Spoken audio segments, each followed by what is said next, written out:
जैसी आपने पहले कभी नहीं देखी होगी। इसकी ज्यादा तारीफ नहीं करेंगे क्योंकि आप खुद देखने वाले हैं और देखने के बाद हम नहीं बल्कि आप करेंगे इसकी तारीफ पे तारीफ, तारीफ पे तारीफ। एक पावरफुल राज्य में दो राजकुमार हैं। राजगद्दी बड़े को मिलने वाली है लेकिन छोटे को ये बिल्कुल अच्छा नहीं लगता। बड़े भाई को रास्ते से हटाने के लिए वो उसे कोई जादुई घोल पिला देता है जिससे कि वो एक जंगल में गायब हो जाता है। इतना ही नहीं, वो अपने बारे में सब कुछ भूल जाता है कि वो कौन है, कहां से आया है और उसे कहां जाना है। ऐसे में बड़ा भाई कैसे सरवाइव करता है और क्या वो उस जंगल से निकल पाया, क्या उसकी याददाश्त वापस आ पाई, ये सब कुछ देखने को मिलेगा इस सुपर मूवी में जिसका नाम है क्राउन प्रिंस, जो 2015 में रिलीज हुई थी। बाकी आपको पता है क्या करना है, अगर आप नए हैं तो सब्सक्राइब कर दीजिए। तो मूवी की शुरुआत में एक बड़े राज्य के राजा को दिखाते हैं जिसका नाम है अलेक्जेंडर। वो अपने दो बेटों को उनके परदादा की वीरता और पराक्रम की कहानियां सुना रहा होता है। कहानी में वो कई तिलिस्माती बातें भी बताता है। यह है अलेक्जेंडर का बड़ा बेटा जो कि मूवी का हीरो है। इसका नाम है जॉन और उसके पास बैठकर ये जो सर खुजा रहा है ना, वो है अलेक्जेंडर का छोटा बेटा कार्ल।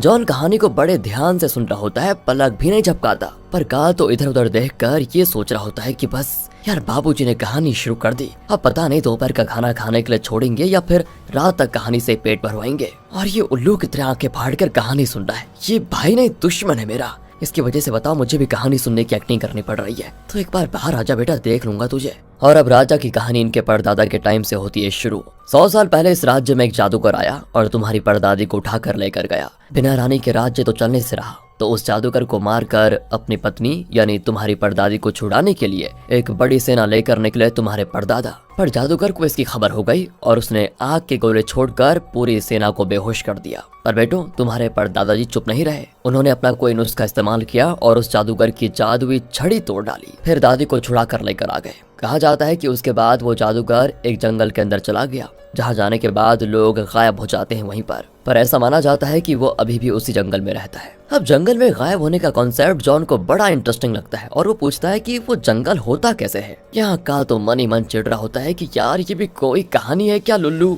जंगल में लोग खो सकते हैं, गायब कौन होता है भैया, ये भगवान मुझे बचा लो इन दो बेवकूफों से। अलेक्जेंडर बताता है कि बेटा उस जंगल को किसी ने नहीं देखा और जिसने देखा है वो जंगल के अंदर ही गायब हो गए। और हाँ, तुम्हारे परदादा उस जादूगर के कुछ मैजिकल घोल भी लेकर आए थे। उन्होंने उसे महल के अंडरग्राउंड में रखा हुआ है और तुम्हें बता दूं उसकी सुरक्षा के लिए ही एक सिपाही को वहाँ पर नियुक्त भी किया गया था। आज भी एक सिपाही उस सीक्रेट कमरे की रक्षा करता है। वैसे मैं तुम्हें ये कहानी इसलिए सुना रहा हूँ ताकि तुम भी अपने परदादा की तरह बिल्कुल वीर बनो। जॉन तो कहता है कि जरूर बाबूजी, मैं बहुत बड़ा वीर बनूंगा और अपने दुश्मनों की धज्जियां उड़ा कर रख दूंगा। कार्ल तो कहता है कि अगर ये डरपोक दुश्मनों की धज्जियां उड़ा सकता है तो मैं तो इससे कुछ ज्यादा ही करूंगा ना। अलेक्जेंडर कहता है ठीक है चलो बाहर, देखते हैं तुम में से कौन ज्यादा ताकतवर है। जाते जाते कार्ल जॉन को धक्का दे जाता है। लगता है ये कार्ल जहर है जहर दोस्तों। खैर दोनों तलवार से लड़ते हैं और लड़ते लड़ते बड़े भी हो जाते हैं। कार्ल की एक बात बताऊं आपको, हमेशा कोई ना कोई चीटिंग करके जॉन को हरा देता है। जॉन भी कहता रहता है कि तुम तो रूल्स फॉलो करते नहीं। कार्ल कहता है कि भाई लड़ाई में कौन रूल्स को देखते हैं, कभी कभी छल कपट से भी तो जीतना पड़ता है। अपनी हार मान लो और जाओ अपने गांव पर दवा दारू शुरू कर दो। ये सब कुछ देखकर अलेक्जेंडर कहता है कि कार्ल देखो ये सरासर गलत है। वो तुम्हारा बड़ा भाई नहीं, भविष्य में इस राज्य का राजा वही बनेगा और तुम होंगे उसके एडवाइजर, जैसे अभी तुम्हारी माँ मेरी एडवाइजर है। तभी उसकी माँ भी पूछती कि बेटा एडवाइजर बनकर तुम खुश तो हो ना। कार्ल यहाँ सोच लेता है कि वैसे आपने आज तक ऐसा कौन सा एडवाइस दिया है बाबूजी को बताओ, बस नाम के एडवाइजर हैं आप तो, और मैं आपकी तरह बेकार की पोजीशन को लेकर ऐसे नहीं घूमूंगा। लगता है तुम सारे के सारे लोग पागल हो। ये सोचकर कार्ल वहाँ से चला जाता है। पर जॉन सोचता है कि शायद कार्ल को उसका राजा बनना अच्छा नहीं लगता। अगले सीन में अलेक्जेंडर जॉन से कहता है कि बेटा हमें राज्य के लिए सोने के सिक्के तैयार करने हैं, उसकी देखरेख तुम कर लेना। तभी जॉन कहता है कि मैं भाई को भी साथ लेकर जाऊं क्या।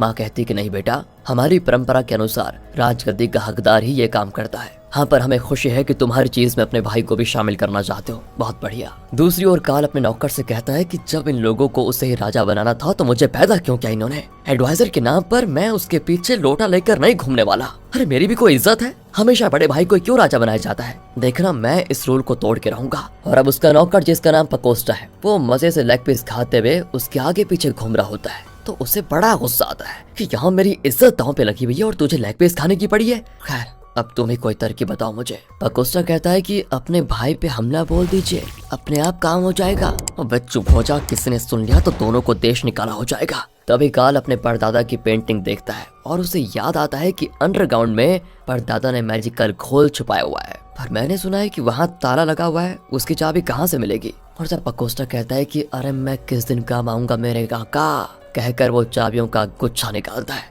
अरे ये क्या है? सच बताओ, तुम मेरे नौकर हो या कोई खुफिया? बताओ, मैं राजकुमार होकर भी अंडरग्राउंड की चाबियां मेरे पास नहीं है, और फिर तुम्हारे पास ये चाबी आई कैसे? अरे मालिक, मुझ पर शक मत करो, मैंने आपका नमक खाया है और आपके लिए जान दे दूंगा मैं। असल में एक बात बताऊं आपको, मेरे परदादा थे ना जो, वो आपके परदादा के लिए चाबियां बनाया करते थे। उन सारी चाबियों के डुप्लीकेट्स हैं मेरे पास। काल कहता है कि बहुत बढ़िया, आज से तुम्हें नमक खाने की जरूरत नहीं है, पेट भर खाना खाया करो। कहकर वो चाबियां ले लेता है और दोनों अंडरग्राउंड में जाते हैं। लेकिन वहाँ पर खड़ा गार्ड उनको अंदर नहीं छोड़ता। तभी पकोस्टा उसको एक कीमती सिक्का घूस देता है तो वो उन्हें अंदर जाने दे देता है। 100 साल से जो सीक्रेट रूम बंद था उसे खोलकर ये दोनों जाते हैं अंदर। वहाँ कई मैजिकल घोल होते हैं। एक बॉटल पर लिखा होता है मेमोरी लॉस, यानी इसे पीने से मेमोरी खत्म। लेकिन यहाँ पर प्रॉब्लम इनको ये होती है कि ये 100 साल पुराना है, पता नहीं काम करेगा भी या नहीं। काल पकोस्टा को देखता है तो वो कहता है कि नहीं नहीं मालिक, मुझ पर इसे टेस्ट मत करो, वैसे भी मैंने कईयों को उधार दे रखा है, अगर मेरी मेमोरी चली गई तो मैं उनसे वसूली कैसे करूंगा। और इस पर काल उस घोल को वाइन में मिलाकर गार्ड को पिलाता है कि भाई ये फॉरेन वाइन है।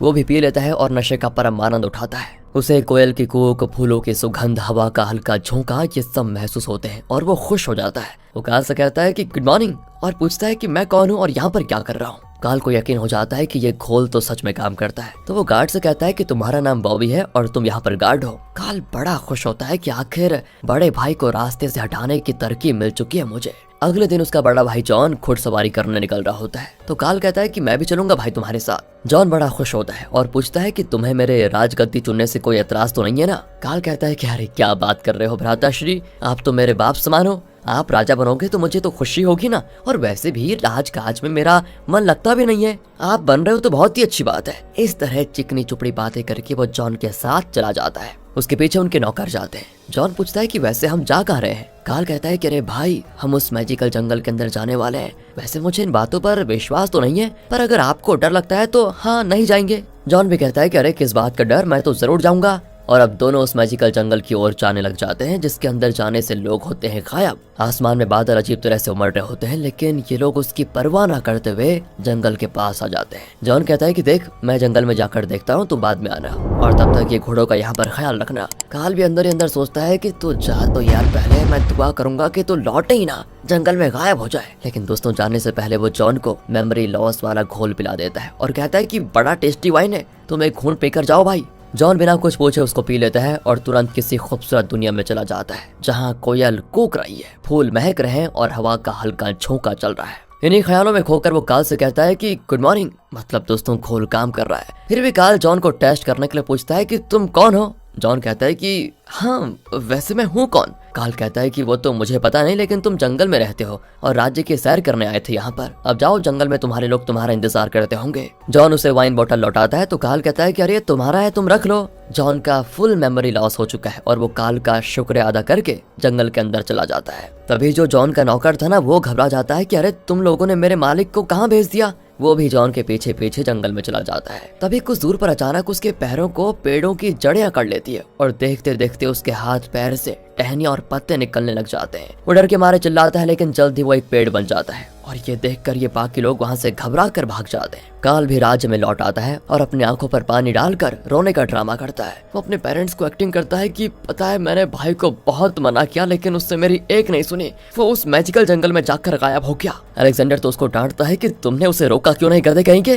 काल सोचता है कि गलती उसकी हो तब भी यह आदमी मुझे डांटता है, उसे डांटते तो इस बूढ़े की जीभ अटक जाती है, और अब मेरा तगड़ा परफॉर्मेंस देखो। ये सोचकर वो अलेक्जेंडर से कहता है कि मुझे माफ कर दीजिए बाबूजी, अपनी गलती मैं खुद सुधारूंगा, मैं अभी जंगल जाकर जॉन को ढूंढ लेकर आता हूँ। तब अलेक्जेंडर उसको और डांटता है कि अरे तुम भी गायब हो गए तो ये राज्य लावारिस हो जाएगा बेवकूफ, हम तुम्हें कहीं नहीं जाने देंगे। यहाँ जंगल में जॉन कुछ दूर पर एक बूढ़े आदमी को देखता है जिसके पैर बंधे हुए हैं, फिर भी वो पेड़ पौधों को पानी डाल रहा होता है। वो एक छोटे से पौधे को पानी देता है तो जॉन कहता है गुड मॉर्निंग दादा। जॉन को देखकर दादा कंफ्यूज लगता है, क्योंकि इस जंगल में जो भी आता है वो पेड़ बन जाता है, पर लगता है मेमोरी लॉस घोल पीने की वजह से जॉन पेड़ नहीं बना। तब एक छोटे से घर के अंदर से एक आदमी आता है जिसका मुंह दाढ़ी से ढका हुआ है। शायद यही वो जादूगर है जो 100 साल पहले जंगल में छुप गया था। वो पूछता है कि तुम पेड़ क्यों नहीं बने। जॉन की कुछ समझ में नहीं आता कि ये सब मुझे पेड़ पेड़ क्यों पूछ रहे हैं। वो इसीलिए क्योंकि पिछले 100 सालों में जो भी इस जंगल में आया उन सबको जादूगर ने पेड़ बना दिया, इसीलिए बाहर वालों को लगता है कि इस जंगल में लोग गायब हो जाते हैं। तब जादूगर बताता है कि मैं इंसानों से छुपकर इस जंगल में रह रहा हूँ, तुम कहाँ से आ रहे हो। जॉन कहता है यही तो मुझे याद नहीं है। जादूगर उसके सर पर हाथ रखकर स्कैन करता है तो उसे पता चल जाता है कि इसका दिमाग तो एकदम खाली है, एक भी मेमोरी नहीं बची है इसके अंदर। वो कहता है ठीक है, तुम उस दिशा में जाओ, अपने घर पहुंच जाओगे। जॉन उसको थैंक करके उस दिशा में जाता है। जादूगर कहता है कि जाओ जाओ, वहाँ ड्रैगन तुम्हारा काम तमाम कर देगा। इस जंगल में एक भी इंसान नहीं होना चाहिए। इसी बीच अचानक घर के अंदर से धुआं आता है तो जादूगर अंदर भागता है। तभी दादा जॉन को बुलाकर उसको एक लकड़ी देकर कहता है कि बेटा ये तुम्हारी रक्षा करेगा, इसे अपने साथ ही रखना। जॉन भी उसको लेकर चला जाता है। फिर जादूगर बाहर आता है और एक पेड़ की लंबाई नापता है। फिर वो कहता है कि ये पेड़ बस थोड़ा और बड़ा हो जाए, मेरा काम बन जाएगा। ये कैसा पेड़ है और जादूगर का इरादा क्या है, ये तो आगे जाकर पता चलेगा दोस्तों। जॉन उसी दिशा में चलते चलते एक जगह पर रुक जाता है क्योंकि रात हो चुकी थी। तब दादा की दी हुई लकड़ी चमकने लग जाती है। अगले दिन वो दूसरे राज्य के बॉर्डर चेक पोस्ट पर पहुंचता है। वहाँ एक आदमी चेक पोस्ट को पेंट कर रहा होता है और हैरान रह जाता है कि ये कौन है और यहाँ कैसे आया। जॉन फिर एक तालाब के पास पहुंचता है जहाँ पर एक आदमी जोर से रो रहा होता है। जॉन पूछता है आपको परेशानी क्या है। वो कहता है कि मेरा नाम मीटर है, वहाँ जो लड़की दिख रही है वो मेरी परेशानी की वजह है। हम दोनों एक दूसरे से प्यार करते थे और हमारी शादी होने वाली थी, लेकिन तब मेरे घर में आग लग गई और पूरा घर जल गया और अब मुझे बेघर से शादी नहीं करना चाहती। जॉन कहता है कि तो इसमें रोने की क्या बात है, तुम्हें समझ जाना चाहिए कि वो तुमसे नहीं तुम्हारे घर से प्यार करती थी। शुक्र करो तुम बच गए, वरना शादी के बाद घर जल गया होता तो तुम तो बर्बाद हो जाते ना। मीटर भी कहता है हाँ तुम ठीक कहते हो, वैसे अब मेरे जीने का कोई मतलब नहीं रहा। ये कहकर वो पानी में कूदने जाता है। जॉन कहता है कि अरे इतनी टेंशन क्यों लेते हो, येलो वाइन बहुत ही टेस्टी है। भाई इसको पीने से तो अच्छा होता है कि जॉन उस बेचारे को मरने देता। तो यहाँ मीटर वाइन पीकर जॉन से कहता है कि गुड मॉर्निंग, यानी वो सब कुछ भूल चुका है दोस्तों और अब तो उसका चेहरा भी चमकने लगता है। जॉन कहता है कि अरे बताओ मीटर कैसा लग रहा है तुमको। पूछता है मीटर ये कौन है। जॉन समझ नहीं पाता कि ये अपना नाम कैसे भूल गया अभी। कहीं ये सब भूल इस वाइन की वजह से तो नहीं हो रही। फिर वो वाइन को एक बूंद टेस्ट करता है और पिछली सारी बातें भूल जाता है। फिर वो भी मीटर को गुड मॉर्निंग कहता है और अब मीटर कंफ्यूज हो जाता है कि ये चल क्या रहा है। दूसरी ओर काल और पकोस्टा डोला नाम की एक औरत के पास जाते हैं और पूछते हैं यहाँ रहने की कोई जगह मिलेगी क्या। वो कहती है बिल्कुल मिलेगी। तो वो काल को एक कमरा दिखाती है और उसके सामने तरह तरह के पकवान रखती है। इस दावत पर हाथ मारने से पहले वो अपने पेरेंट्स के लिए एक लेटर लिखवाता है कि मैं बड़े भाई को ढूंढते हुए जंगल के बीच एक गुफा में फंस गया हूँ, जहाँ न हवा आती है और न ठीक से रोशनी, मैं तो सांस भी नहीं ले पा रहा हूँ। पर आप लोग फिक्र मत कीजिए, चाहे मेरी जान ही क्यों न चली जाए, मैं आपके बड़े बेटे को आपके पास जरूर लेकर आऊंगा, आपका प्यारा छोटा बेटा काल। आगे वो कहता है कि अब राजगद्दी मेरी होकर रहेगी, तुम देखते रहना। और ये पकोस्टा जो लेटर लिख रहा था वो ये सब कुछ भी लेटर में लिख देता है। काल बौखला जाता है कि तुम्हारे सर में दिमाग है या गोबर, वो सब कुछ लिखोगे तो राजगद्दी क्या रद्दी भी नहीं मिलेगी मुझे, काटो उसको। तब पकोस्टा उस लाइन को काट देता है। यहाँ जॉन और मीटर एक मार्केट में जाकर चीजें देख रहे होते हैं। जॉन एक तलवार उठाकर देख रहा होता है कि अचानक वहाँ बैंड बाजे के साथ कई गार्ड्स आते हैं और उनके बीच एक गाड़ी आती है जिसमें एक खूबसूरत लड़की बैठी होती है, पर उसके चेहरे पर ना उदासी छाई होती है। लेकिन यहाँ जॉन को तो लव एट फर्स्ट साइट होना ही था। वो मीटर से पूछता है कि यार ये लड़की है कौन। मीटर कहता है कि अरे मैं खुद को नहीं पहचानता, इसको क्या खाक पहचानूंगा। फिर दोनों उस जगह पर जाते हैं जहाँ काल ठहरा हुआ है। वहाँ डोला इन्हें खाना ला कर देती है। जॉन पूछता है कि मैंने इस राज्य में एक बहुत ही खूबसूरत लड़की देखी थी, बैंड बाजा बज रहा था लेकिन वो बड़ी उदास दिख रही थी। डोला बताती कि वो हमारे राज्य की राजकुमारी है, उसका नाम है विक्टोरिया और वो हमारे राज्य को बचाने के लिए ही अपनी जिंदगी की कुर्बानी देने जा रही है। जंगल के अंदर एक गुफा है जिसमें एक ड्रैगन रहता है, उसे विक्टोरिया से प्यार हो गया है और उसने हमें धमकाया भी है कि अगर विक्टोरिया उसकी गुफा में नहीं जाएगी तो वो हमारे राज्य को जलाकर राख कर देगा और हम सबको बचाने के लिए ही विक्टोरिया अपनी कुर्बानी देने जा रही है, इसीलिए वो बड़ी उदास है। वो विक्टोरिया की एक पेंटिंग भी दिखाती है जिसे जॉन बहुत देर तक देखता है। इसी बीच ऊपर से पकोस्टा आ जाता है और डोला से कहता है कि मेरे मालिक का खाना ऊपर भिजवा दो और वो भी जल्दी, क्योंकि इंतजार करना मेरे मालिक को अच्छा नहीं लगता। डोला तो उसको डांट लगा देती है कि ज्यादा अकड़ोगे तो गर्म पानी मुंह पे फेंक कर मारूंगी, समझे, भागो ऊपर, खाना वहां पर आ जाएगा अपने आप। और अभी क्योंकि जॉन उस तरफ मुड़कर खड़ा होता है तो पकोस्टा उसका चेहरा नहीं देख पाता। डोला मीटर को बताती है कि ये ऊपर जो लोग ठहरे ना, दो पता नहीं कहाँ से अटक गए, हर वक्त खाते रहते हैं, बस पैसे देते हैं तो क्या हुआ, अरे मैं इनकी कोई नौकरानी थोड़ी ना हूँ। मीटर कहता है कि पैसों से याद आया, वैसे हमने जो खाना खाया उसके पैसे देने हैं या फिर नहीं, लेकिन हमारे पास तो देने के लिए है भी नहीं कुछ, और एक काम करते हैं ना, पैसे देने के बजाय मैं आपके सारे बर्तन धो सकता हूँ। कहकर वो डोला का हाथ टच करता है तो इनके बीच थोड़ा प्यार हो जाता है। वो कहती है कि तुम यहाँ पर वेटर का काम कर सकते हो और मीटर खुशी से मान जाता है। तब जॉन कहता है कि मुझे एक तलवार चाहिए, मैं उस ड्रैगन से विक्टोरिया को बचाऊंगा। डोला कहते हैं कि हमारे राजा ने अपनी तरफ से पूरी कोशिश की लेकिन कोई फायदा नहीं हुआ। अरे तुम उस गुफा के पास जाओगे तो ड्रैगन को पता चल जाएगा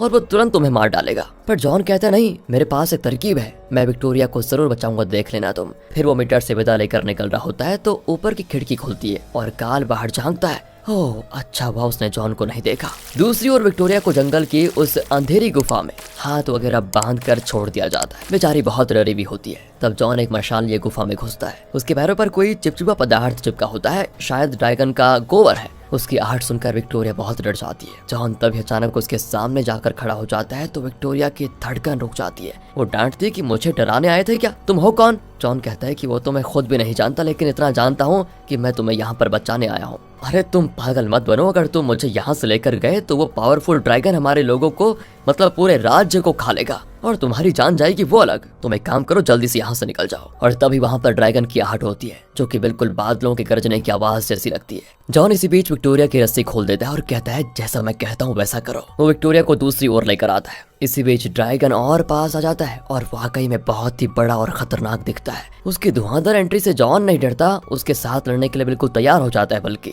लेकिन ड्रैगन तो जॉन को उठाकर गुफा की दीवारों पर पटक देता है। इसी बीच जॉन विक्टोरिया को इशारा करता है कि यहाँ मत आओ, दूर जाओ। और अब ड्रैगन के मुंह से आग के गोले चलने लग जाते हैं। विक्टोरिया चिल्ला देती है तो ड्रैगन उसकी ओर मुड़ता है। यहाँ जॉन निहत्था ही ड्रैगन से मुकाबला करने की कोशिश करता है। विक्टोरिया पूछती है क्या तुम्हें फाइटिंग आती है? जॉन थोड़ा सोचकर कहता है कि फाइटिंग तो नहीं आती, पर मैं तुम्हें बचाऊंगा जरूर। और तब दादा की दी हुई वो लकड़ी चमकने लगती है। जॉन उसे निकालकर ड्रैगन को दिखाता है जो कि ड्रैगन के पेट में रिफ्लेक्ट करता है। और अब ड्रैगन डर कर एकदम पीछे हट जाता है। पता नहीं क्या शक्ति है इसमें। जॉन की भी कुछ समझ में नहीं आता और वो उस लकड़ी को ड्रैगन पर फेंक कर भाग जाता है। तब जाकर ड्रैगन को तसल्ली होती है और वो विक्टोरिया की ओर मुड़ता है। लेकिन असल में जॉन भागा नहीं था, वो ड्रैगन के साइड में जाकर अपनी तलवार से उसका सर काट देता है। और इस तरह हो जाता है ड्रैगन का दी एंड।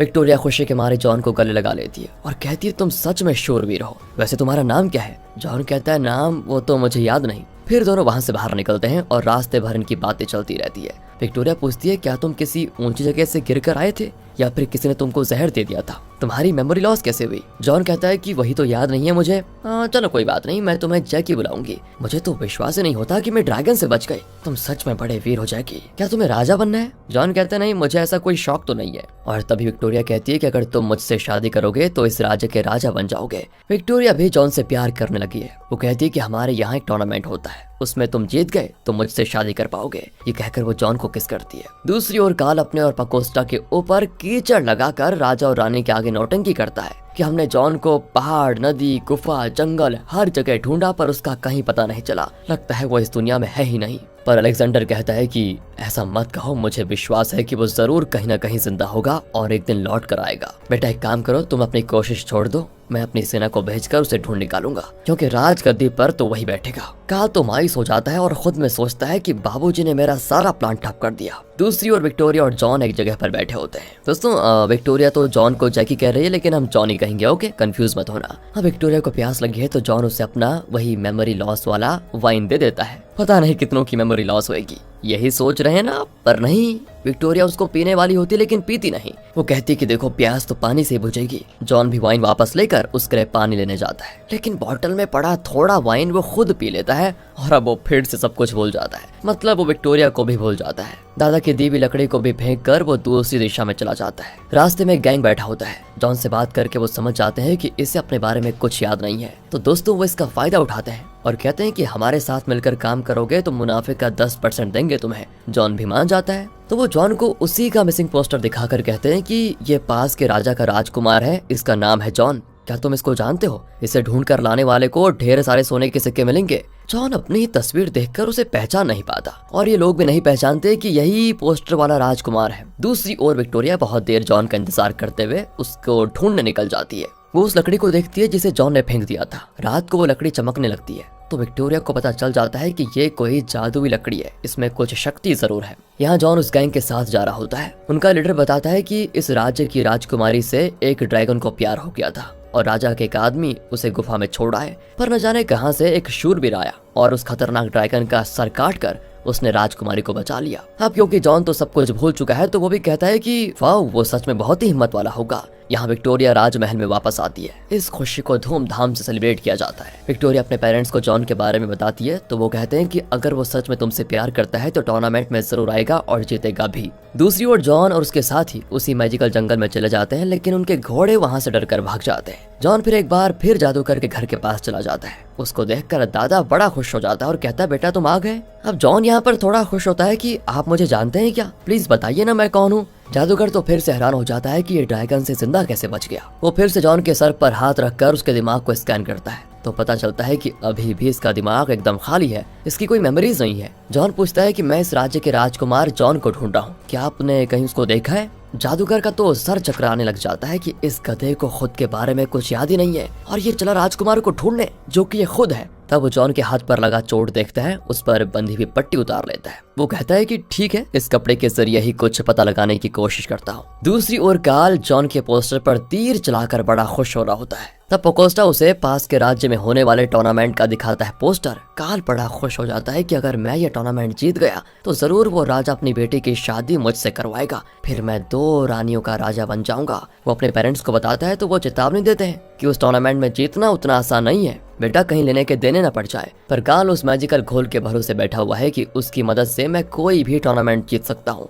यहाँ जादूगर जॉन के हाथ पर बंधे उस कपड़े को एक मैजिकल मिरर में दिखाकर ये पूछता है कि ये किसका कपड़ा है। उसमें विक्टोरिया की तस्वीर दिखती है। असल में ये उसी का रुमाल है जो उसने जॉन के घाव पर बांधा था। और विक्टोरिया को देखकर जैसे जॉन को पहली बार हुआ था ना, उसी तरह इस बार भी पहली नजर में पहला प्यार हो जाता है। जॉन पूछता है कि ये लड़की रो क्यों रही है। जादूगर बताता है कि तुम्हें पता है ये एक राजकुमारी है और इसे किसी ने ड्रैगन से बचाया था, तो अब उसके पिता ने आज एक टूर्नामेंट रखा हुआ है, अगर तुम वो टूर्नामेंट जीत गए तो राजकुमारी की शादी तुमसे हो जाएगी। जॉन भी बड़ा खुश हो जाता है क्योंकि उसे वो अच्छी लगने लग गई थी। फिर जादूगर उसको एक बेकार सा टूटा फूटा प्रोटेक्टिव सूट देता है। जादूगर सोच लेता है कि वैसे भी इसने टूर्नामेंट में मरना ही है तो फिर ये सूट काफी है इसके लिए, बस ये दोबारा जंगल में लौट कर ना आ जाए, मुझे कुछ और नहीं चाहिए। जॉन भी टूर्नामेंट वेन्यू की ओर निकल पड़ता है। वहाँ पर त्योहार सा माहौल होता है, बिल्कुल हर तरफ गाना वगैरह बजता है, चीयर गर्ल्स भी होती हैं। कार्ल को देखकर विक्टोरिया का पिता यानी इस राज्य का राजा पूछता है कि बेटा कार्ल कैसे हो तुम, तुम्हारे पेरेंट्स कैसे हैं? कहता है कि सब बढ़िया है।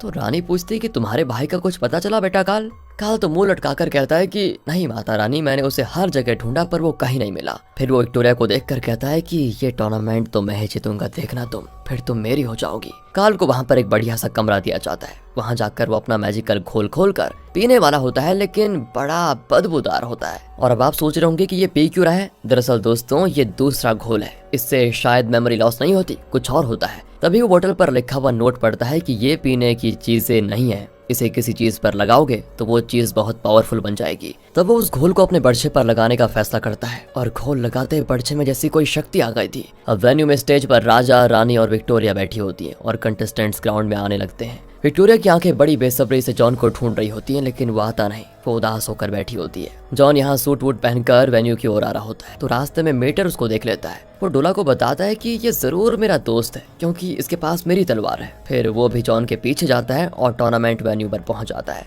टूर्नामेंट के जजेस उससे पूछते हैं कि तुम कौन हो और कहाँ से आए हो। इसका तो जॉन के पास कोई जवाब नहीं है, तो वो वहाँ पर पड़े हुए एक बेंच को देखता है और कहता है कि मेरा नाम बेंच है और मैं एक सोल्जर हूँ। जजेस तो हंसकर कहते हैं कि तुम कैसे सोल्जर हो जिसके पास ढंग का सूट भी नहीं है। खैर अब आ गए हो तो टूर्नामेंट में हिस्सा ले ही लो, लेकिन एक बात बताओ तुम्हारे साथ आया कौन है। और तभी मीटर आ जाता है और कहता है कि इसके साथ मैं आया हूँ, इसका दोस्त। जॉन भी सोच में पड़ जाता है कि ये है कौन जो खुद को मेरा दोस्त बता रहा है। तब वो सामने वाला पूछता है कि तुम दोनों कहाँ के रहने वाले हो और तुम कहाँ मिले थे। मीटर कहता है कि हम पहली बार एक तालाब के पास मिले थे, उसके अलावा तो मुझे कुछ याद नहीं है। और यहाँ फर्स्ट राउंड में कार्ल दूसरे वीर के साथ लड़ता है, लेकिन उसने अपने बर्छे पर जो घोल लगाया था उससे बर्छे में शक्ति आ गई थी और वो अपने अपोनेंट को आसानी से गिरा देता है। फिर वो विक्टोरिया को फ्लाइंग किस भी देता है कि देखा तुम्हारे होने वाले पति का कमाल। विक्टोरिया को तो उससे चिढ़न होती है। फिर वो बेंच को बुलाते हैं। जॉन टुकुर टुकुर देखकर बैठा होता है। मीटर कहता है कि यार तुम्हारा नाम है बेंच, तुझे तो बुला रहे हैं। जॉन भी फिर अपना सूट और मास्क वगैरह पहनकर ग्राउंड में जाता है और वो लड़ने के लिए भागता है तो उसका सूट एक एक करके नीचे गिर जाता है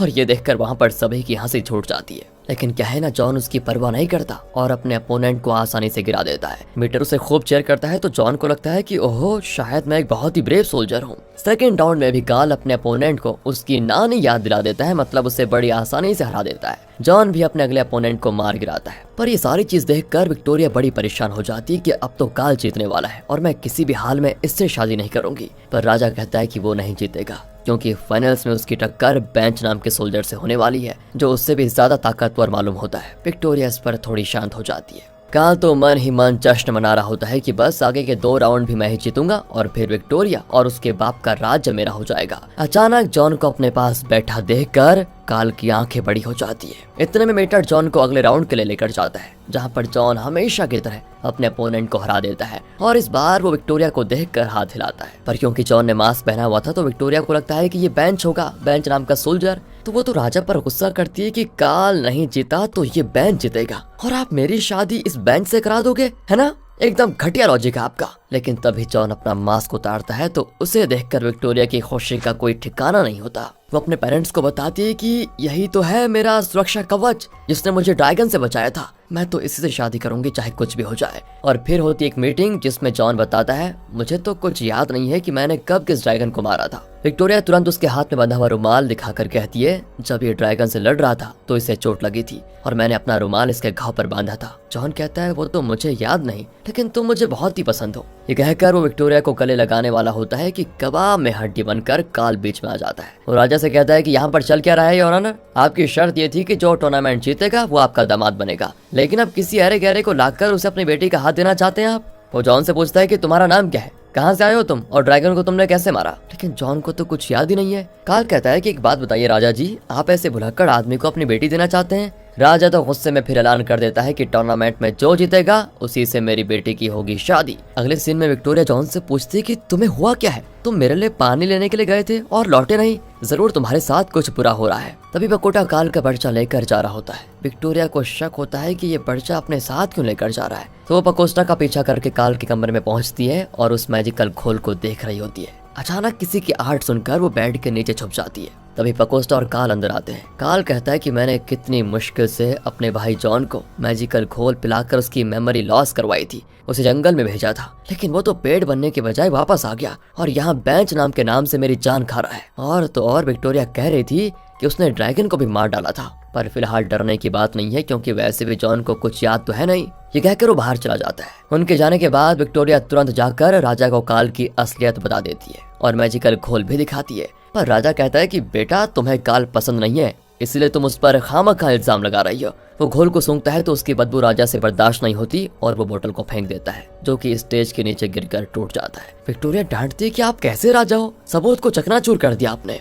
इसी बीच सारे राउंड्स खत्म हो जाते हैं और फाइनल में जॉन और काल की होगी टक्कर। विक्टोरिया जॉन को एक ढाल ला कर देती है। काल कहता है कि ओहो ये रूल्स का अगेंस्ट है, सिर्फ उसे ढाल क्यों दी जा रही है बताओ। राजा कहता है कि इसमें गलती क्या है, उसके पास तो अच्छा प्रोटेक्टिव सूट भी नहीं है, क्या तुम अपना सूट उसको दे दोगे? नहीं ना, लड़ाई तो बराबरी की होनी चाहिए। काल फिर चुप हो जाता है और तब विक्टोरिया काल से पूछती है कि क्या अभी तक तुमने अपने भाई को नहीं देखा कहीं? काल जरा चौंक जाता है और कहता है कि पता नहीं वो कहाँ चला गया, मैंने उसे ढूंढा तो बहुत था। खैर वो सब छोड़ो, पर आज इस बेंच की जिंदगी का आखिरी दिन होगा। ये कहकर वो अपना अटैक शुरू करता है। यहाँ विक्टोरिया ने जो ढाल जॉन को दी थी उसमें उसने दादा की दी हुई वो लकड़ी लगा दी थी जो अब चमकने लगता है, यानी इस ढाल में अब शक्ति आ गई है। काल अपने बच्चे से जॉन पर हमला करता है, लेकिन उस जादुई लकड़ी की ताकत से उसका बच्चा टूट जाता है। अब जॉन की समझ नहीं आता कि विक्टोरिया ने इसमें क्या मिला दिया है, मतलब उसने ये लकड़ी क्यों रखी हुई है, इसीलिए वो उसे मीटर के हवाले कर देता है। काल राजा से दूसरा बच्चा मांगता है। राजा भी नया बच्चा मंगवा लेता है, लेकिन अब काल को तो इसमें मैजिकल घोल भी लगाना है, तो वो कहता है कि इसी तरह मेरे कमरे में रखवाइए, मैं वहां से ले लूंगा।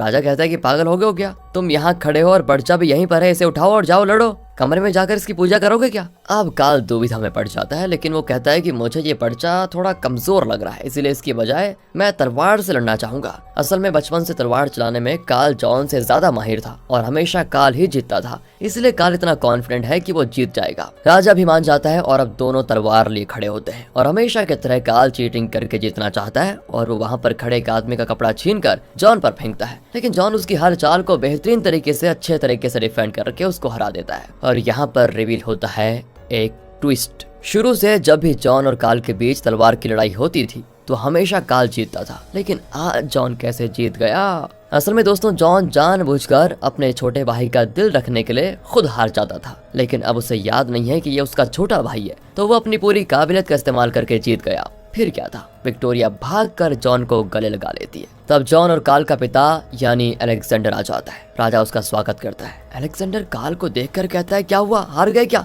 पर जॉन को देखकर वो बड़ा खुश होता है और कहता है बेटा जॉन तुम कहाँ चले गए थे, हमने तुम्हें कहाँ कहाँ नहीं ढूंढा। विक्टोरिया के पेरेंट्स चौंक जाते हैं कि ये आपका बेटा है क्या, पर इसने तो हमें कुछ नहीं बताया। अलेक्जेंडर तो कार्ल से पूछता है कि क्यों रे, तूने अपने भाई को नहीं पहचाना, तेरे मुंह में ताला लग गया था क्या? अरे तू तो बता सकता था ना कि तेरा भाई है। तब विक्टोरिया कहती है कि अरे कैसे बताता ये, मेमोरी लॉस वाला ये घोल तो उसी ने जॉन को दिया था और उसे जंगल में छोड़ दिया था। ये कहकर विक्टोरिया अलेक्जेंडर को मैजिकल घोल का टूटा हुआ बोतल दिखाती है। अलेक्जेंडर कहता है कि ये तो अंडरग्राउंड के सीक्रेट चैम्बर में था, ये कार्ल को कैसे मिला? फिर तो कार्ल की दमदार धुलाई करता है वो कि मुझे नहीं पता था कि तू इतना बड़ा क्रिमिनल निकलेगा, अपने भाई को ही मौत के घाट उतारने पे चला गया तू। दूसरी ओर जंगल में उस जादूगर को दिखाते हैं जो अपने पेड़ को नापता है। हाँ, अब ये ठीक हाइट का हो गया है कहकर वो उस पेड़ को काटता है जो कि असल में एक मैजिकल पेड़ है। जादूगर उससे एक जादुई छड़ी बनाता है और कहता है कि अब मैं इस दुनिया वालों से बदला लूंगा। इसी दिन का इंतजार करते करते मुझे 100 साल से भी ज्यादा साल बीत गए। फिर वो दादा से कहता है कि तुम अंदर जाकर वो जादुई रस्सी लेकर आ जाओ।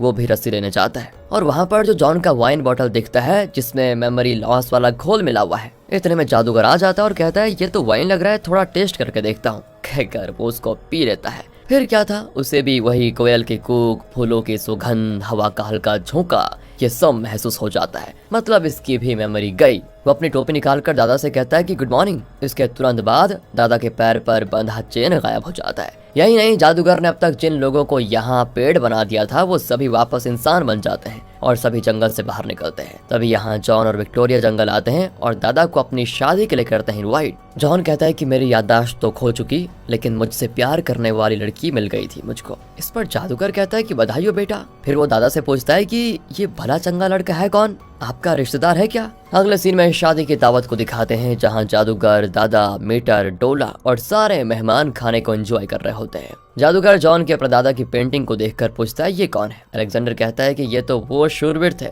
जिसने जादूगर की जादुई छड़ी को तोड़ा और उसे जंगल में भगा दिया। जादूगर तो भूल चुका है कि वो खुद जादूगर है जिससे इनके परदादा ने जंगल में जाने पर मजबूर कर दिया था और यहाँ पर वो परदादा की खूब तारीफ कर रहा होता है। इतने सालों से जादूगर एकदम अकड़ू था, लेकिन सब कुछ भूल जाने के बाद वो एकदम खुश लगता है। कार्ल और पकोस्टा को अरेस्ट कर लिया जाता है। मीटर और डोला एक हो गए हैं और जॉन और विक्टोरिया की भी शादी हो चुकी है। दोनों मिलकर दादा की दी भी उस लकड़ी को जमीन में गाड़ कर उस पर पानी डालते हैं। उसमें से एक छोटी सी कली निकलती है। इसी के साथ ये मूवी यहाँ पर खत्म हो जाती है दोस्तों, लेकिन हमें उम्मीद है कि आपको ये कॉमेडी मिक्स्ड फैंटेसी